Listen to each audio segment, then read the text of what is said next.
Welcome to the Black Gay History Channel. Please share this video and subscribe to this channel for more captivating content. More and more, the DL and closeted truth about masculine men who are attracted to men is now becoming acknowledged and somewhat accepted in mainstream culture. With the popularity of the Oscar-winning film Moonlight and P-Valley's gangster gay characters like Lil Murda and Big Teak, sex between men in the thug culture has always been acknowledged by the gay community, but many outside of the gay community refuse to see it, till now. But even in the mid-90s, there were some creatives who were willing to acknowledge these truths and put it in their art. The popular and incredibly successful comedic family, the Wayans, have always embraced queer imagery in their films and TV roles. While sometimes these representations seem a little crass and predictable, in my humble opinion, these queer moments in their films and TV shows have stood the test of time as funny, and in an age where many people think the gay community is too sensitive and that no one can say anything about us without us getting into an uproar on social media, the Wayans were able to poke fun at the gay community while also showing us love and having our back, which is all we were really asking from our heterosexual black counterparts in the first place. In other words, you definitely have no right to mock us if you refuse to stand up for us and protect us. In 1996, the Wayans brothers would release one of their most iconic spoof films, Don't Be a Menace in South Central While Drinking Your Juice in the Hood. A hood comedy that expertly made fun of all the popular and critically acclaimed black gangster films of the 90s like Boys in the Hood, Menace to Society, and Juice.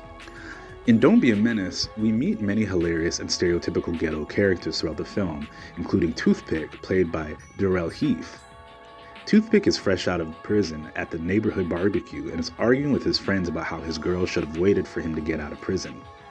While planning revenge on the guy who took his woman while he was locked up, his friends warn him not to get thrown back into jail.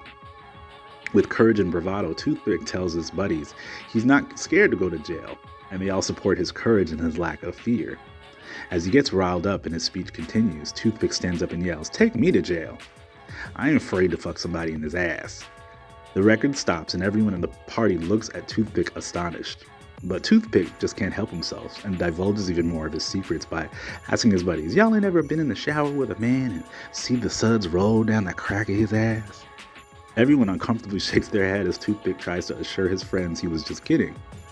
In another scene of Don't Be a Menace, the film mocks a particularly violent moment from the film Menace to Society, where a drug dealer is confronted by an addict on the street begging for a discount on drugs.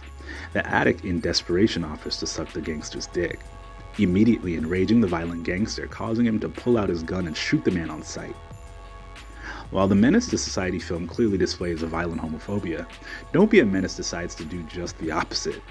When Marlon Wayans' gangster character, Lock Dog, is confronted on the street by a man asking for directions to Crenshaw, the man offers to suck his dick for directions.